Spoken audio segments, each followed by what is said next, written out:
আসসালামু আলাইকুম, স্বাগত জানাচ্ছি আরটিভির মধ্যাহ্নের সংবাদের সঙ্গে আছি আমি ফারজানা তানি। যে বাজেটের মাধ্যমে জনগণকে স্বস্তি দিতে চায় সরকার, সেই বাজেট বিরোধী দলের পছন্দ নয়। বিরোধী দলের উদ্দেশ্য স্পষ্ট, তারা দেশে অরাজকতা সৃষ্টি করতে চায় বলে অভিযোগ করেছেন প্রধানমন্ত্রী তারেক রহমান। কক্সবাজার পিএম খালির পাতলি খাল পুনঃখনন কর্মসূচির উদ্বোধন শেষে আয়োজিত পথসভায় এই অভিযোগ করেন প্রধানমন্ত্রী। এ সময় প্রধানমন্ত্রী আরও বলেন, বাজেটে অনেক স্বাস্থ্য সামগ্রীর ভ্যাট ট্যাক্স তুলে নেওয়া হয়েছে, ফলে স্বল্প খরচে চিকিৎসা সেবা পাবে দেশের জনগণ। দেশের মানুষের স্বস্তির জন্য নিত্য প্রয়োজনীয় পণ্যের দাম কমানো হয়েছে বলে জানান সরকার প্রধান। নারীরা শিক্ষিত না হলে জাতি এগুতে পারবে না, তাই নারীদের জন্য স্নাতক পর্যন্ত শিক্ষা ফ্রি করে দেওয়ার উদ্যোগ নিয়েছে সরকার।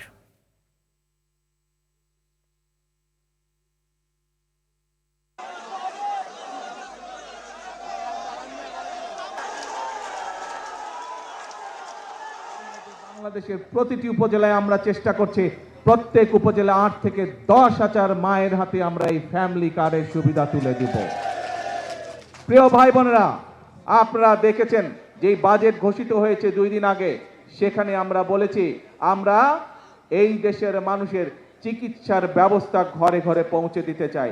মানুষ যাতে চিকিৎসা সুবিধা পায়, মানুষ যাতে স্বল্প মূল্যে ওষুধ পেতে পারে, তার জন্য আমরা ব্যবস্থা গ্রহণ করছি। এবং সেই জন্যই অনেকগুলো চিকিৎসা ব্যবস্থার অনেকগুলোর উপরে আগের সরকারগুলো ট্যাক্স রেখে গিয়েছিল, ভ্যাট দিয়ে গিয়েছিল, আমরা সেই ট্যাক্সগুলো আমরা উঠিয়ে নিয়েছি। তার ফলে আগে একজন হার্টের রোগী সে যদি স্টেন্টিং করত, তাহলে তার যেখানে প্রায় 1.25 লক্ষ টাকার মতন খরচ হতো, সেই টাকা এই ট্যাক্স উঠায় নেবার পরে আগামী জুলাই মাস পর থেকে ইনশাআল্লাহ সেটি প্রায় অর্ধেকে নেমে আসবে।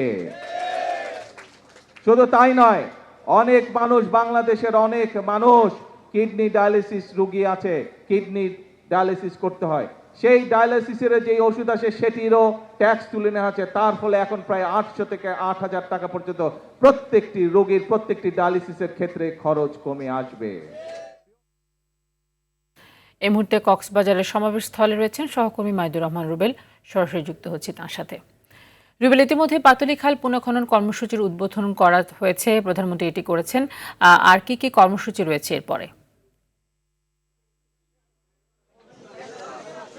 আজ দিনভর সমুদ্রের তীরের এই জনপদ কক্সবাজারে বিভিন্ন কর্মসূচিতে অংশ নেবেন প্রধানমন্ত্রী তারেক রহমান। পাতালি খাল উদ্বোধনের পর এইখানে তিনি যে বক্তব্য দিয়েছেন, আপনারা নিশ্চয়ই তার বক্তব্যের কিছু অংশ শুনছিলেন। তবে তিনি যেটি গুরুত্ব দিয়ে বলেছেন যে জনবান্ধব বাজেট ঘোষণা করেছে বিএনপির প্রথম সরকার, তারা বেশ কিছু চমক দেখিয়েছে। তারা অন্তত 60টি নিত্য পণ্যের দাম কমিয়েছে, বাড়িয়েছে মাদকদ্রব্য অর্থাৎ মদ, সিগারেট সহ বিভিন্ন পণ্যের, বিলাসী পণ্যের দাম।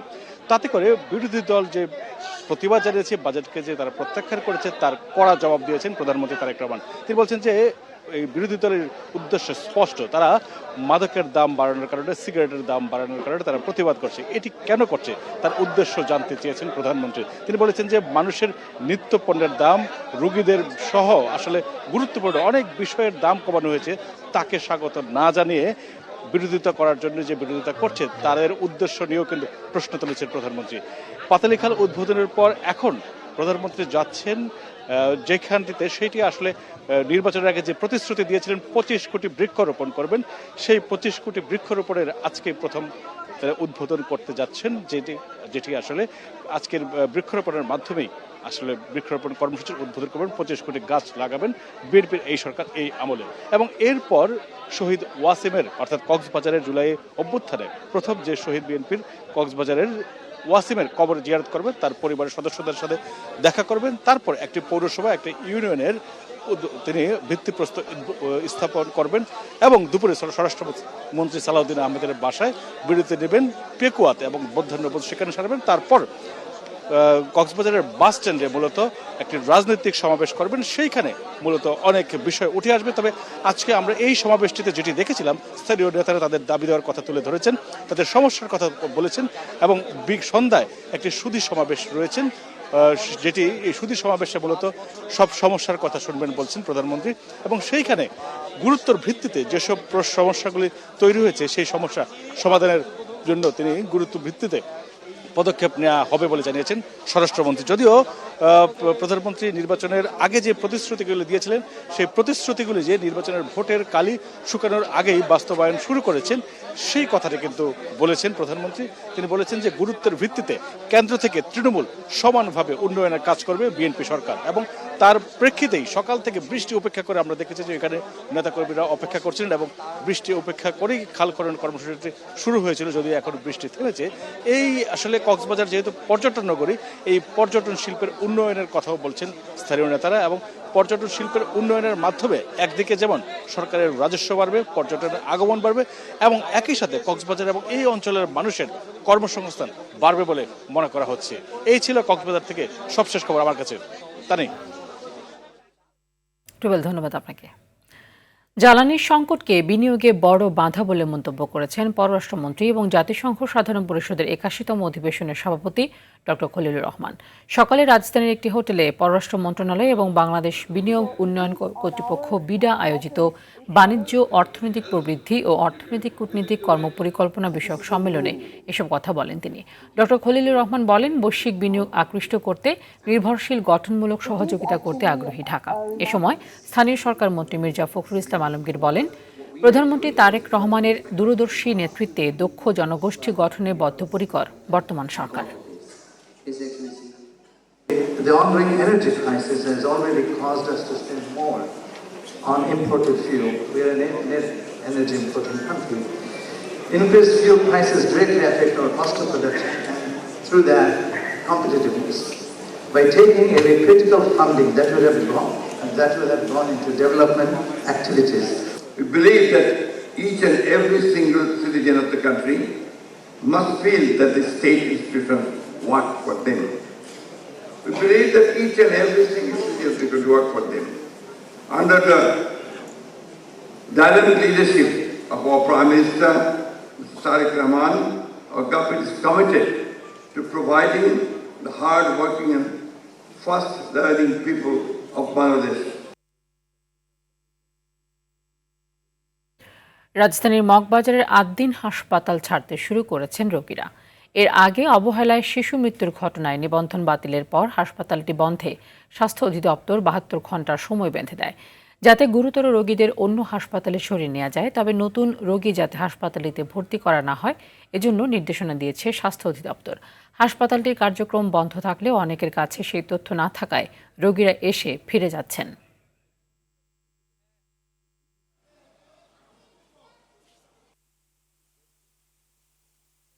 পেট ব্যথায় উঠতে পারতেছে না, বসতেও পারতেছি না।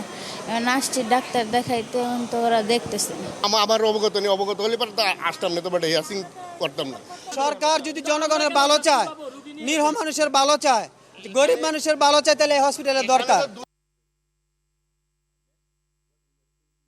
৫৮ দিনের নিষেধাজ্ঞা শেষে গত ১১ জুন রাত ১২টা থেকে মাছ শিকারে সাগরে যাওয়া শুরু করেছেন জেলেরা। বরগুনার পাথরঘাটার জেলেরা প্রথম দফায় সাগরে গিয়ে আশানুরূপ মাছ পাওয়ায় জেলে, ট্রলার মালিক এবং ব্যবসায়ীদের দীর্ঘদিনের দুশ্চিন্তা কেটে গেছে। মাছের সরবরাহ বাড়ায় আড়তদার ও পাইকারি ক্রেতাদের হাঁক ডাকে মুখরিত পুরো ঘাট। এদিকে নোয়াখালীর হাতিয়ায় ঝোড়ো বাতাস ও বৃষ্টির কারণে বেশিরভাগ জেলে এখনও সাগরে যেতে পারেননি। কিছু জেলে সাগরে গেলেও মাছ পাননি আশানুরূপ।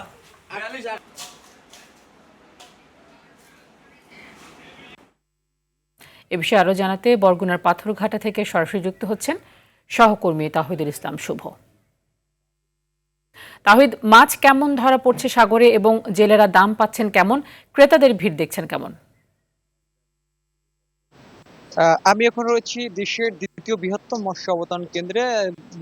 গভীর সমুদ্র থেকে কিন্তু মাছ শিকার করে এই ঘাটে বিক্রির উদ্দেশ্যে নিয়ে আসে জেলেরা, এবং এই যে দীর্ঘ প্রায় ৫৮ দিন নিষেধাজ্ঞা শেষে কিন্তু সাগরে জেলেরা মাছ শিকারে গিয়েছেন, এবং আমার পাশেই একাধিক ট্রলার রয়েছে যারা কিন্তু আজকে ঘাটে মাছ বিক্রির জন্য এসেছেন, এবং যে বেশ মাছের দাম অনেক বৃদ্ধি। জেলেরা জানিয়েছেন যে সাগরে প্রচুর মাছ, যে ৫৮ দিন নিষেধাজ্ঞার যে সরকার যে সুফল সেটি কিন্তু পেতে চলেছেন জেলেরা, এবং প্রচুর মাছ নিয়ে কিন্তু এই ঘাটে এসেছিলেন জেলেরা, এবং এখানে সকাল 5টা নাগাদ কিন্তু মাছ বেচা কেনা শুরু হয় এবং একদম দুপুর নাগাদ পর্যন্ত কিন্তু মাছ বেচা কেনা থাকে। কিন্তু আজকে সকল ট্রলার কিন্তু না আসতে পারার কারণে কিছুটা কম, কিন্তু 2-4 দিন পরে আরো মাছ বৃদ্ধি হবে বলে কিন্তু যে এখানকার যে ব্যবসায়ীরা রয়েছেন তারা কিন্তু যে জানিয়েছেন। যে এখনো যদি বলতে চাই আজকের যে দামে বেচা কেনা হয়েছে যে সামুদ্রিক মাছ ইলিশটা প্রায় 1 কেজির উপরে যে ইলিশ রয়েছে তা কিন্তু বেচা হয়েছে 1 লক্ষ থেকে 1,20,000 টাকা পর্যন্ত, এবং এর নিচে যা রয়েছে তা বিক্রি হয়েছে 90 থেকে 80,000 টাকা, যে 800 গ্রাম থেকে 900 গ্রাম সাইজের ইলিশ রয়েছে, এবং এরপরে যে 600 গ্রাম থেকে 700 গ্রাম সাইজের যে ইলিশ রয়েছে তার মন বিক্রি হয়েছে 60 থেকে 70,000 টাকা দরে, এবং মাছের দামও ভালো রয়েছে এবং সাগরে মাছও বেশি পাচ্ছে জেলেরাও কিন্তু এমনটাই বলেছেন। এই ছিল আমার কাছে বরগুনা পাথরঘাটাতে সর্বশেষ স্থানীয়। ধন্যবাদ আপনাকে। চাঁপাইনবাবগঞ্জের গোমস্তাপুর উপজেলার রকুনপুর সীমান্ত দিয়ে 15 জনকে পুশ ইনের চেষ্টা করেছে ভারতীয় সীমান্তরক্ষী বাহিনী বিএসএফ। তবে বিজিবির তাৎক্ষণিক ও কঠোর অবস্থানের কারণে ওই প্রচেষ্টা ব্যর্থ হয়েছে। ভোররাতে উপজেলার রকুনপুর সীমান্ত এলাকায় এই ঘটনা ঘটে। বর্তমানে তারা সীমান্তের শূন্যরেখায় অবস্থান করছেন। এদিকে কুষ্টিয়ার দৌলতপুর উপজেলার গ্রাগপুর সীমান্তের শূন্যরেখায় অবস্থান করা 12 নারী, শিশু ও পুরুষকে ফেরত নিয়ে গেছে বিএসএফ।